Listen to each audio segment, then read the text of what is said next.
Hello, नमस्कार दोस्तों। मैं लाल कुमार यादव आप सभी को एल के मन मस्ती चैनल में स्वागत करता हूँ। हाँ दोस्तों, कल मैं 18 तारीख को 18 न 17 18 19 तारीख को मैं गया था सत्संग में। अखिल भारतीय संत मत सत्संग हो रहा था, जहाँ पे बड़े बड़े संत महापुरुष आए थे। बड़े तपस्वी महापुरुषों का सत्संग था। दुनिया जानती है सतगुरु महर्षि में परमहंस जी महाराज का सत्संग, जहाँ पे संतों की हुंकार ललकार से ये सिद्ध हो गया कि भारत फिर विश्व गुरु बन जाएंगे। भारत फिर से विश्व गुरु बन जाएंगे। विश्व गुरु भारत था, विश्व गुरु भारत बनेगा, इसमें कोई संदेह नहीं।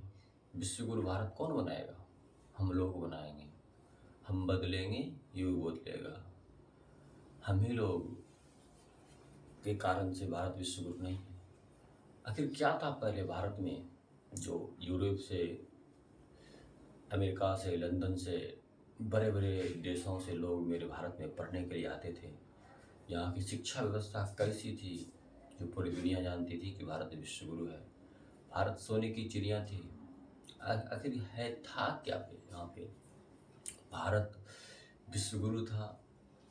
आखिर इस यहाँ क्या मिलते थे लोगों को? ज्ञान। दुनिया में ज्ञान से बढ़कर कुछ नहीं है। ज्ञान जिसको मिल गया, सबसे बड़ी अमूल्य वस्तु उसको मिल गया। इसीलिए मेरे भारत विश्व गुरु था।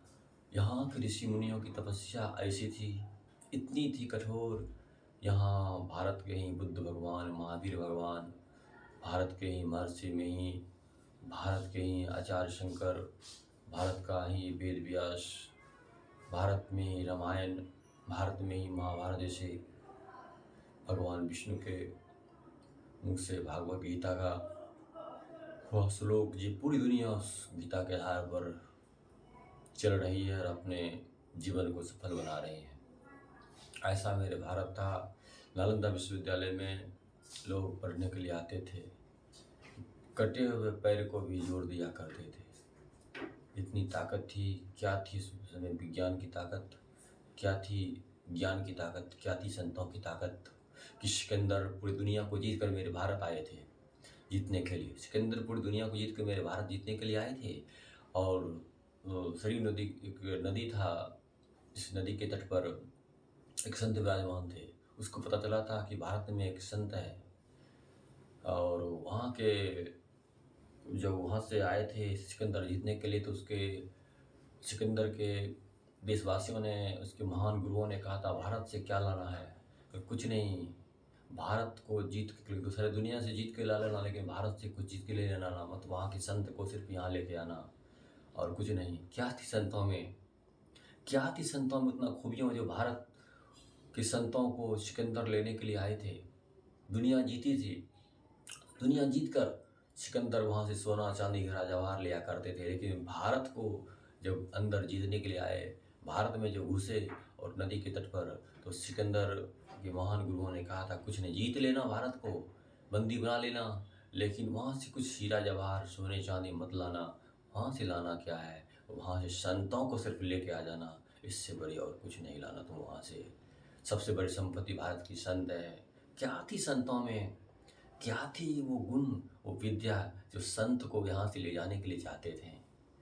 हाँ दोस्तों, उन्हीं संतों के बदौलत मेरे भारत विश्व गुरु था। और वही संत ऐसा विद्या पढ़ाते थे, शून्य का आविष्कार तो मेरे भारत ने ही किया है। भारत में ही संपूर्ण विश्व का गुरु था। आज मेरे भारत पिछड़ा पड़ा हुआ है। क्यों पड़ा हुआ है? कुछ हम लोगों की गलतियों से पड़ा हुआ है। हम लोग जिस सिद्धांत के बल पे संत चलते थे, हम लोग नहीं चलते हैं।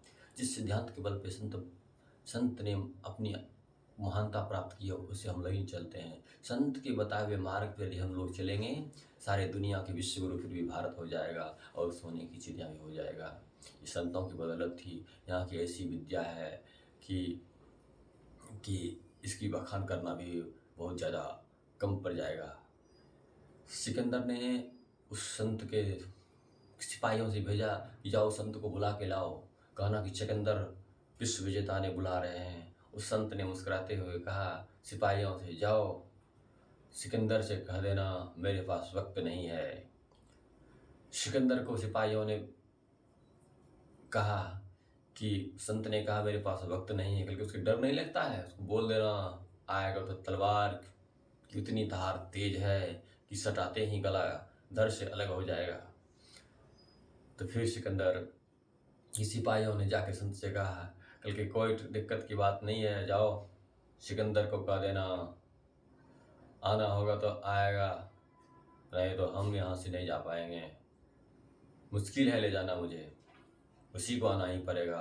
और अंत में सिकंदर ने सोचा सारी दुनिया मुझसे डरती है, सारी दुनिया को हम जीत लिए हैं, भारत के संत में कुछ तो जरूर है, तभी तो हमारे देश के संतों ने कहा भारत के संत को लेके आ जाना, आ जाए तो सिकंदर संत के पास आया और कहा, अरे बाबा चलो मेरे देश, सारी दुनिया जीत लिया है और भारत को भी जीतने के लिए आया हूँ, क्योंकि भूल कर दिया तूने, बड़ी भूल कर दिया है, अभी इसी वक्त सेना लेके घूम जाओ, वरना तुम सारी दुनिया जीत गए भी जो नाम है तुम्हारे ना, तो वो भी मिट जाएगा कि तुम कुछ भी नहीं जीता है, सारा मेहनत तुम्हारा बेकार हो जाएगा, लाखों सेना मारा हुआ तुम्हारा निष्फल हो जाएगा, भारत नहीं जीत पाओगे।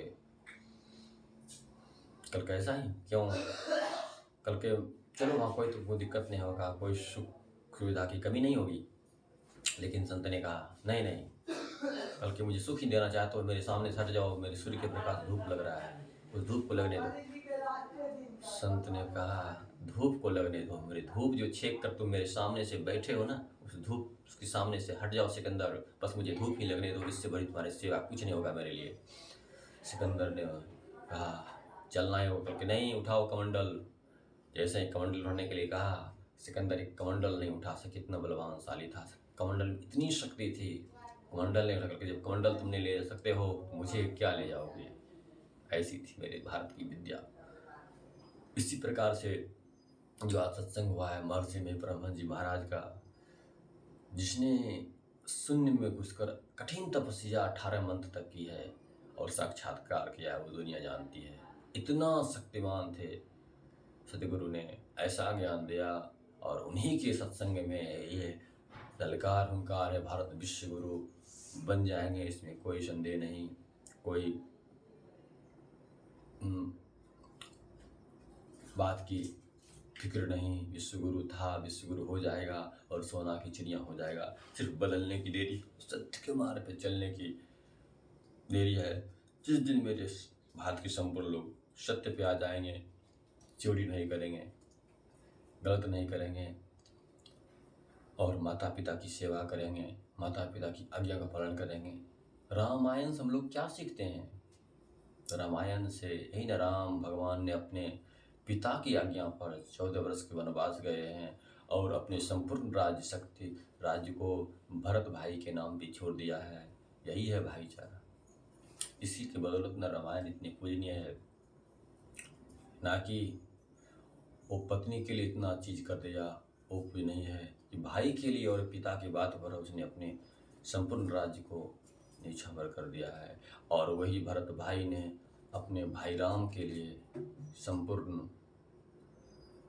राज्य को ठोकर मारकर फिर राम के चरण पादुका लेकर के जंगल में तपस्या करने लगे, इसीलिए भारत पूजनीय है। हाँ दोस्तों, और महाभारत इसीलिए पूजनीय है कि कौरव 100 भाई थे, युद्ध हुआ नहीं, भगवान कृष्ण ने अपने मुखारविंद से गीता का जो उपदेश दिया है कि वही सबसे बड़ी महत्वपूर्ण है। गीता में इतनी सुंदर बात कही है जो संत महापुरुषों कहा करते थे, भगवान विष्णु आए थे जो संत ही तो थे, कृष्ण भगवान संत ही तो थे, जिन्होंने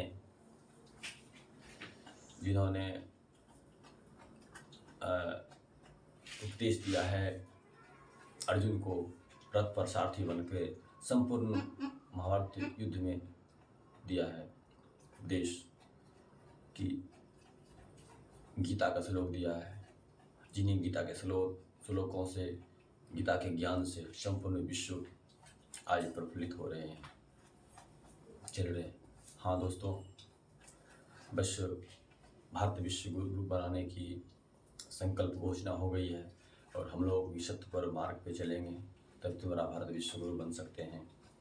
इसीलिए दोस्तों, आप सभी को मेरा नम्र निवेदन है कि सत्य मार्ग पर चलें, हमेशा माता पिता की सेवा करें, पूजा करें। माता पिता भगवान है, जिंदा भगवान है। मूर्ति को पूजने जाते हैं, ना बोलते हैं ना भूखते हैं, लेकिन माँ ने जिस माँ ने आपको 9 महीने गर्भ में रखा है और जिस माँ ने आपके लिए इतना कुछ किया है, उस माँ के लिए आपने कुछ किए हैं कि नहीं किए? इसकी जरा 1 मिनट के लिए सोचना। फिर जिसकी माँ नहीं है उसे पता है माँ क्या चीज़ होती है। इसीलिए हम धर्म के मार्ग पर चलेंगे, भारत विश्व गुरु बन जाएगा। सोने की चिड़िया थे और सोने की चिड़िया हो जाएंगे। धर्म के चलने की बात है। यहाँ की विद्या ही अध्यात्म विद्या की बदौलत में भारत विश्व गुरु है और भारत विश्व गुरु बन जाएंगे। नमस्कार दोस्तों, फिर मिलते हैं मैं आपको अगले वीडियो में। यदि आप लोग अभी तक मेरा वीडियो को देख रहे हैं तो चैनल सब्सक्राइब नहीं किए हैं तो चैनल को सब्सक्राइब कर दीजिए, लाइक कीजिए, बेल आइकन जरूर दबाइएगा ताकि मेरे वीडियो का नोटिफिकेशन सबसे पहले आपको मिल सके। नमस्कार दोस्तों, जय हिंद, जय भारत।